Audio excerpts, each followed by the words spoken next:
anak-anak SD kelas 5, selamat berjumpa kembali dengan Pak Ahmad. Ingat-ingat selalu pesan Bapak ya, laksanakan pembelajaran dengan senang hati, riang gembira, enjoy, tidak ada keterpaksaan, dan selalu laksanakan pembelajaran diawali dengan senyuman agar pembelajaran kita lebih bermakna. Nah, anak-anakku sekalian, untuk mengawali pembelajaran kita pada kali ini, marilah kita berdoa terlebih dahulu menurut agama dan kepercayaannya masing-masing. Berdoa mulai. Selesai.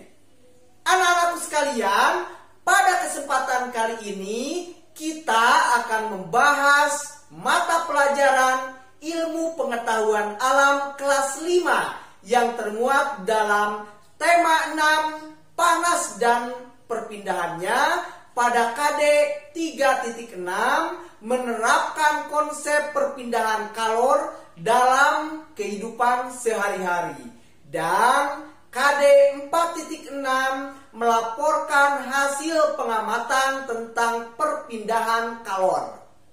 Adapun tujuan pembelajaran kita kali ini adalah dengan melakukan percobaan tentang bagaimana sumber energi panas dapat menyebabkan perubahan. Kalian akan mampu menerapkan konsep perpindahan kalor dalam kehidupan sehari-hari secara bertanggung jawab. Baiklah anak-anakku sekalian, sekarang kita akan awali pembahasan kita dengan pembahasan tentang panas dan kalor. Anak-anakku sekalian, mungkin kalian pernah bermain-main di lapangan terbuka pada saat terik matahari. Kira-kira apa yang akan kalian rasakan? Tentunya tubuh kalian terasa panas, bukan? Nah, panas yang kalian rasakan tersebut berasal dari matahari sebagai sumber panas terbesar di bumi ini. Jadi, sumber panas atau kalor adalah segala sesuatu yang dapat menghasilkan panas atau kalor. Tahukah kalian apa saja sumber kalor atau panas yang ada di sekitar kita? Sumber panas atau sumber kalor yang ada di sekitar kita diantaranya adalah matahari sebagai sumber energi panas terbesar di dunia ini. Api merupakan sumber panas atau sumber kalor.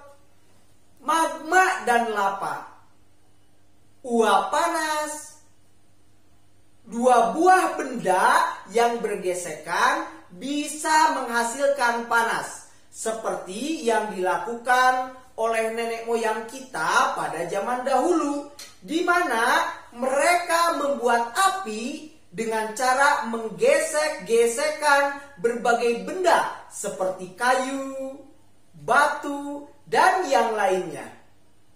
Nah, anak-anakku sekalian, selanjutnya kita akan membahas mengenai manfaat panas atau kalor. Panas atau kalor memiliki banyak manfaat bagi seluruh makhluk hidup, termasuk kita. Kita tidak akan bisa hidup tanpa keberadaan panas atau kalor. Adapun manfaat panas atau kalor bagi makhluk hidup diantaranya adalah: 1. Manfaat bagi manusia. Manfaat energi panas bagi kita sebagai manusia antara lain adalah: 1. Energi panas matahari dapat menerangi bumi sehingga udara di bumi ini menjadi hangat.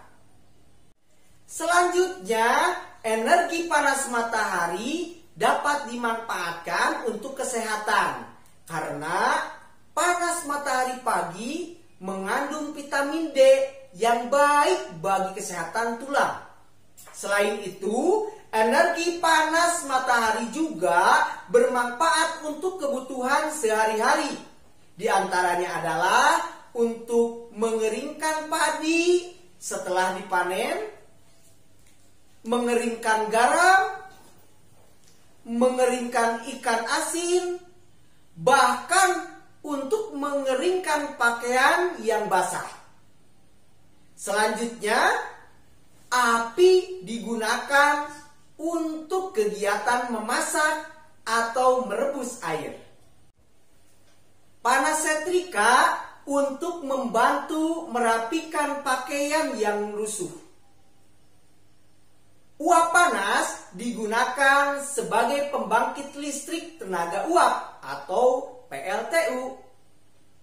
Selanjutnya, manfaat bagi tumbuhan. Energi panas matahari membantu proses pembuatan makanan pada tumbuhan yang disebut sebagai proses fotosintesis. Makanan yang dihasilkan dari hasil fotosintesis menjadi sumber energi bagi makhluk hidup lainnya, termasuk kita. Selanjutnya, manfaat energi panas bagi hewan. Selain bermanfaat bagi manusia, energi kalor juga bermanfaat bagi hewan. Di antaranya untuk menghangatkan tubuhnya. Ada beberapa jenis hewan yang sangat membutuhkan energi panas dalam hidupnya agar mereka tetap dapat bertahan hidup. Contohnya ayam yang memerlukan panas dari matahari untuk mempercepat produksi telurnya. Nah, manfaat lain untuk hewan adalah untuk menguatkan tulang. Seperti manusia, hewan juga memerlukan energi matahari untuk membantu menguatkan tulangnya. Selain itu, manfaat yang diberikan energi matahari untuk hewan yaitu untuk meningkatkan sistem kekebalan tubuh dan membantu hewan dalam mencari makanan. Manfaat bagi hewan selanjutnya untuk mengatur suhu tubuhnya. Selain menghangatkan tubuh, energi matahari atau energi panas bisa juga bermanfaat untuk mengatur suhu tubuh hewan. Suhu tubuh sangat penting karena hal ini akan berakibat pada aktivitas kehidupan hewan. Selanjutnya adalah untuk mempercepat proses penumbuhan hewan. Anak-anakku sekalian, sekarang kita akan lanjut pada pembahasan perbedaan suhu dan panas atau kalor. Suhu adalah ukuran derajat panas atau dinginnya suatu benda. Perbedaan suhu dan panas, indera peraba seperti telapak tangan tidak dapat menentukan secara jelas derajat panas dan dinginnya suatu benda. Tangan hanya dapat memperkirakan panas atau dinginnya suatu benda. Tangan tidak dapat menentukan berapa nilai derajat panas atau dinginnya suatu benda. Pernahkah kamu pergi berkemah ke daerah pegunungan? Ketika malam hari saat kamu berkemah di daerah pegunungan, kamu akan merasakan bahwa cuaca di sekitarmu terasa dingin. Sehingga kamu memerlukan jaket tebal untuk menghangatkan tubuhmu. Lain halnya dengan penduduk yang tinggal di dataran tinggi seperti daerah pegunungan. Mereka tidak merasakan dingin seperti yang dirasakan oleh kita. Hal tersebut membuktikan bahwa indera peraba tidak dapat digunakan untuk mengukur derajat panas suatu benda. Karena setiap orang memiliki perbedaan dalam merasakan suhu di sekitarnya. Nah, dalam ilmu pengetahuan alam, untuk menyatakan tingkat panas dinginnya suatu keadaan, digunakan suatu besaran yang disebut suhu atau temperatur. Panas atau kalor dan suhu adalah dua hal yang berbeda. Energi panas merupakan salah satu energi yang dapat diterima dan dilepaskan oleh suatu benda. Ketika sebatang logam dipanaskan dengan api, batang logam tersebut mendapatkan energi panas dari api. Energi panas membuat batang logam tersebut menjadi panas. Ketika logam tersebut panas, suhunya meningkat. Ketika batang logam menjadi dingin, suhunya menurun. Suhu adalah besaran yang menyatakan tingkat panas suatu benda. Suhu suatu benda menunjukkan tingkat energi panas benda tersebut. Satuan suhu yang digunakan di Indonesia adalah derajat Celcius. Alat untuk mengukur suhu disebut termometer. Nah, anak-anakku sekalian, sekarang kita akan membahas tentang perubahan akibat perubahan suhu. Perubahan akibat perubahan suhu pada benda akan menyebabkan benda mengalami pemuaian dan penyusutan. Pemuaian panas adalah perubahan suatu benda yang dapat menjadi bertambah panjang, lebar, luas, atau berubah volumenya karena terkena kalor atau panas. Penyusutan adalah perubahan suatu benda yang menjadi berkurang panjang, lebar, dan luas karena terkena suhu dingin. Nah, anak-anakku sekalian, pemuaian dan penyusutan bisa terjadi pada logam, udara, dan air. Berikut ini adalah beberapa contoh pemuaian benda karena perubahan suhu dalam kehidupan sehari-hari. Yang pertama, pemasangan kaca jendela. Para tukang kayu selalu merancang ukuran bingkai jendela yang sedikit lebih lebar dari ukuran sebenarnya.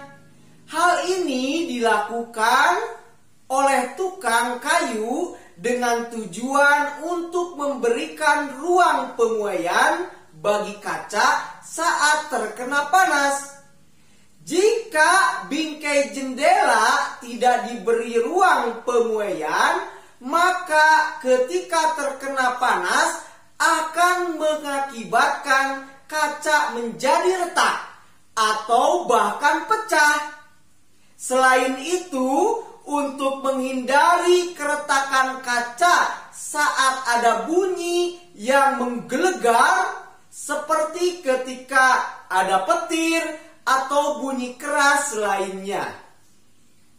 Yang kedua, ban sepeda atau motor dan mobil.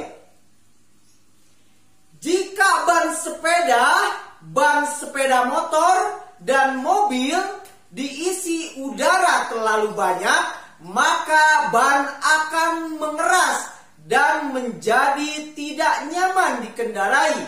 Selain itu, mengisi udara terlalu penuh ke dalam ban sepeda atau mobil akan membahayakan pengemudinya.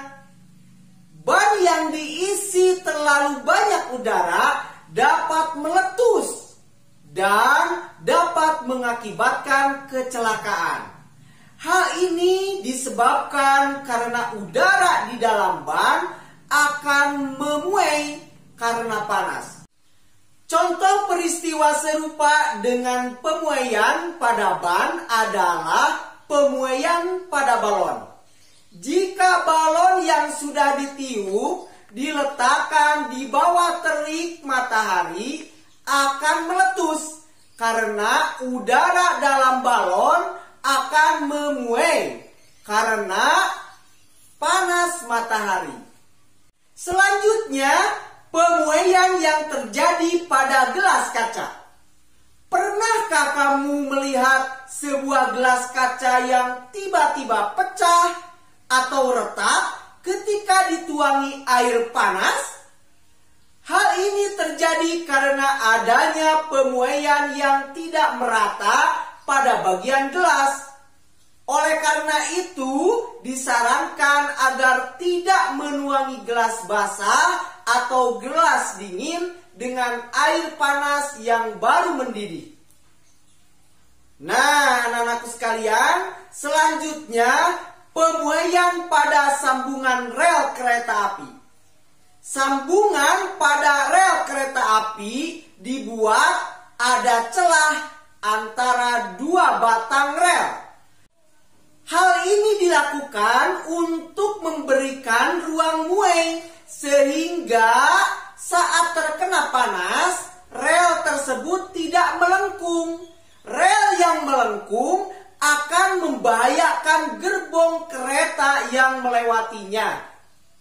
Nah, anak-anakku sekalian, berikut ini adalah beberapa contoh penyusutan benda karena perubahan suhu dalam kehidupan sehari-hari. 1. Penggunaan termometer. Termometer akan ditempelkan ke beberapa bagian tubuh seperti dalam mulut atau ketiak. Tujuannya adalah untuk mengukur suhu panas tubuh. Setelah beberapa lama, cairan di dalam termometer akan naik karena terjadi pemuaian setelah mendapatkan panas dari tubuh. Cairan akan berhenti pada angka tertentu untuk menunjukkan suhu tubuh. Ketika termometer tidak digunakan, akan kembali turun karena mengalami penyusutan. Selanjutnya, kawat atau kabel listrik dan telepon. Pemasangan kawat atau kabel telepon dan listrik dibuat mengendur dan tidak tegang. Hal ini dilakukan dengan tujuan agar kawat atau kabel telepon tidak putus pada malam hari ketika mengalami penyusutan. Selain itu, agar kawat atau kabel tidak putus jika tertimpa pohon yang tumbang. Selanjutnya, penyusutan pada puding. Ketika agar-agar atau puding masih panas, berbentuk cair dalam wadah akan penuh. Tetapi setelah dingin, maka ukurannya akan sedikit berkurang. Selanjutnya, penyusutan pada ban. Jika sepeda yang telah dipompa diletakkan pada teras rumah yang terbuat dari keramik beberapa hari, maka ban tersebut akan mengempis. Nah, anak-anakku sekalian, sekarang kita sampai pada materi perpindahan panas atau kalor. Panas atau kalor berpindah dari benda yang bersuhu tinggi ke benda yang bersuhu lebih rendah. Panas berpindah dapat melalui 3 cara, yaitu yang pertama, perpindahan kalor secara konduksi.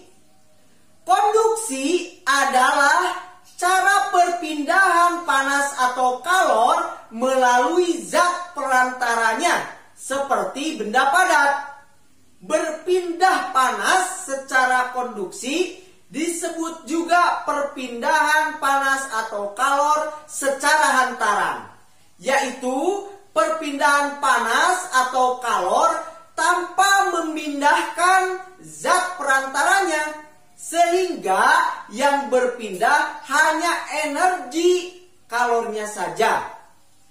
Beberapa contoh perpindahan kalor secara konduksi diantaranya adalah: yang pertama, saat mengaduk teh panas menggunakan sendok, ujung sendok yang dipegang lama-lama akan terasa panas. Hal ini membuktikan bahwa panas merambat melalui sendok.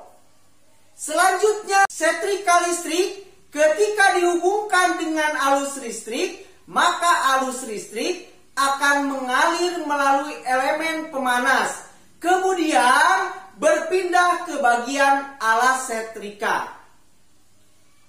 Selanjutnya yang kedua, perpindahan kalor secara konveksi. Konveksi adalah perpindahan panas yang disertai dengan perpindahan bagian zat perantaranya. Umumnya, peristiwa perpindahan kalor secara konveksi terjadi pada zat cair dan zat gas. Zat yang menerima kalor akan memuai dan menjadi lebih ringan, sehingga akan bergerak ke atas. Saat zat lebih ringan tersebut pindah ke atas, molekul zat yang ada di atasnya akan menggantikannya. Beberapa contoh perpindahan kalor secara konveksi, seperti merebus air hingga mendidih. Air yang letaknya dekat dengan api akan mendapatkan panas, sehingga air tersebut lebih ringan. Air akan bergerak ke atas dan digantikan oleh air yang ada di atasnya. Demikian seterusnya. Selanjutnya adalah terjadinya angin laut dan angin darat. Angin darat terjadi karena udara di darat pada malam hari lebih cepat dingin daripada udara laut, sehingga udara yang berada di atas laut akan naik dan udara dari darat akan menggantikan posisi udara yang naik tadi. Angin laut terjadi karena pada siang hari daratan lebih cepat panas dibandingkan di laut, sehingga udara di darat akan naik dan udara di laut akan mengalir ke darat, menggantikan tempat udara yang naik tadi. Nah, anak-anakku sekalian, kita sampai pada cara yang ketiga, yaitu perpindahan kalor secara radiasi. Untuk cara perpindahan yang satu ini terjadi tanpa harus adanya perantara secara fisik. Maksudnya adalah perantara yang digunakan seperti gelombang cahaya, gelombang radio, gelombang elektromagnetik, dan lain-lain. Oleh karena itu, cara perpindahan ini lebih tepat disebut dengan radiasi. Salah satu contoh perpindahan panas secara radiasi ini adalah perpindahan panas dari matahari sampai ke bumi. Benda yang disinari matahari akan menyerap dan meningkat suhunya. Peningkatan suhu inilah yang membuat benda tersebut menjadi panas. Dan bagaimana matahari dapat memanaskan benda-benda yang ada di bumi? Caranya adalah dengan memanfaatkan gelombang cahaya yang dimiliki oleh matahari. Panas dihantarkan melalui sinar matahari yang menuju ke bumi dan benda-benda yang ada di dalamnya. Cara inilah yang disebut dengan perpindahan panas secara radiasi. Adapun beberapa contoh perpindahan panas secara radiasi lainnya seperti api unggun. Saat kita sedang berkemah di wilayah pegunungan yang berudara dingin, biasanya kita akan menyalakan api unggun, lalu duduk mengelilingi api unggun tersebut untuk menghangatkan tubuh. Panas dari api unggun berpindah secara radiasi ke semua arahnya. Inilah mengapa saat berada di sekitar api unggun, baik tubuh maupun benda akan terasa hangat. Contoh selanjutnya adalah menjemur pakaian di bawah sinar matahari. Radiasi termal dari mataharilah yang dapat mengeringkan baju yang basah. Selain mengeringkan panas, radiasi juga membunuh kuman, bakteri, serta jamur pada pakaian. Contoh selanjutnya adalah pembuatan ikan asin. Di daerah pesisir pantai juga lazim ditemui usaha pembuatan ikan asin. Proses pengeringan ikan asin dilakukan dengan radiasi panas dari sinar matahari yang diterima oleh ikan sehingga menjadi kering. Contoh lainnya adalah lampu inkubator di peternakan ayam. Sering ditemui adanya lampu inkubator untuk menghangatkan telur ayam dan anakan ayam. Perpindahan panas dari lampu inkubator lalu menyebar panasnya di ruangan di dalam inkubasi ini bertujuan untuk menjaga agar suhu di dalam inkubator tetap hangat. Biasanya lampu inkubator digunakan agar mempercepat proses penetasan telur dan untuk menjaga agar anak ayam tetap dalam kondisi yang hangat. Nah, anak-anakku sekalian, silakan sekarang kalian pelajari lebih lanjut materi perpindahan kalori ini. Dan kita akan bertemu pada materi berikutnya. Terima kasih.